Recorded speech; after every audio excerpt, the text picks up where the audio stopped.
Alice, that group is called the Ocean City Taxpayers for Social Justice, and they do like the project, but they say they're opposed to the idea of borrowing money to pay for it, and so they filed a petition. And the important number here is 1,226. If they get that many signatures, then the decision to borrow will face a referendum in Ocean City. You are looking at the Ocean City Convention Center off of Coastal Highway. Soon it'll be the home of a multi-million-dollar performing arts center, but how to pay for it is now under debate. I'm very concerned. We're eclipsing $100 million in bond debt with this project right here. That's Tony Christ of the Ocean City Taxpayers for Social Justice. He has filed for a petition that would block the city from borrowing $8.5 million for the project. There's a very basic right we've had in America, and it's a right to carry a referendum. And that's a time where regular people actually can remind the government who the boss is. Doesn't make sense. But some people are actually for the multi-million-dollar center.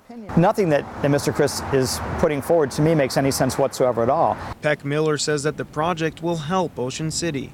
It's part of our growth. It's part of how we're sustained. Every business that you see in town here lives and dies by the convention center in the off-season. And he says pulling the bonds will hurt the OC taxpayer. It was.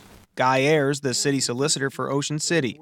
He says the building goes up whether they borrow the money or not. If they do borrow, that bond will be paid off over the next decade with money from a food and beverage tax that affects mostly tourists. Without the bond, it would come from the Ocean City General Fund. So if you take that out of the bond ordinance, then the only other way the town at this point would have to fulfill its contractual obligations is to put the burden on our property taxpayers, which makes no sense whatsoever.